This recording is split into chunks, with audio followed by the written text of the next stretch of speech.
Nagbigay ng tapat na pagninilay ang aktres na si Dina Bonnevie, tungkol sa kasalukuyang estado ng kanyang relasyon sa dating asawa na si Vic Soto. Sa pinakabagong episode ng House of D, na may pamagat na Should You Be Friends with Your Ex? Emosyonal at tapat na binalikan ni Miss Dina Bonnevie ang ebolusyon ng relasyon nila ng kanyang ex-husband na si Vic Soto, at kung paano sila pinilit ng mga pagbabago sa buhay sa paglipas ng mga taon na magtatag ng healthy boundaries. Sa kanilang pag-uusap, inamin ni Dina na hindi naging madali ang pinagdaanan niya matapos ang kanilang paghihiwalay noon. Aniya, dumaan siya sa matinding sakit at pait bago niya tuluyang natutunang magpatawad. Yung sakin, kaya siguro kaibigan ko yung daddy nyo. Syempre hindi rin naging madali in the beginning kasi syempre, hurt. Ayon sa biteraan ng aktres, pinili niyang magpatawad hindi lamang para sa kanyang sarili kundi higit sa lahat para sa kapakanan ng kanilang mga anak.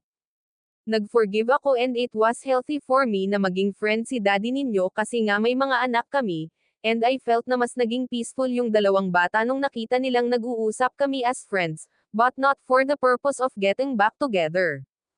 Ibinahagi rin ni Dina na naging maayos ang kanilang samahan ni Vic sa loob ng maraming taon. Nagkaroon pa sila ng pagkakataong magsama sa ilang proyekto, kabilang ang kanyang dating talk show na Miss D at isang pelikula.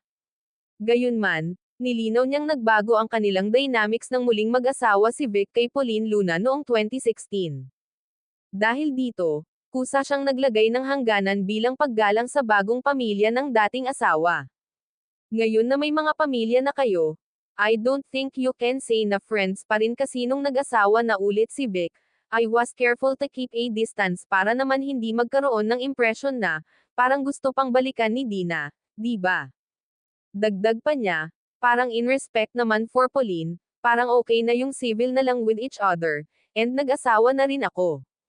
Sumang-ayon naman ang anak nilang si Danica Soto Pingris, na nagsabing mahalaga rin ang pagkakaroon ng malinaw na boundaries.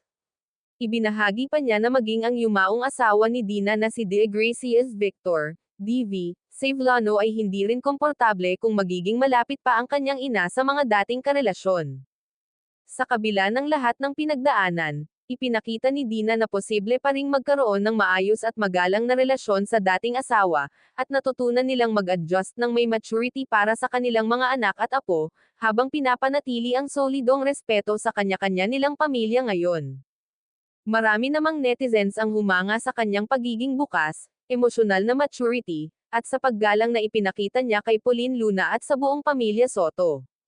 Isang napakagandang paalala na sa tamang panahon, boundaries, at respeto, posibleng protektahan ang sariling peace of mind habang nagmo-move forward.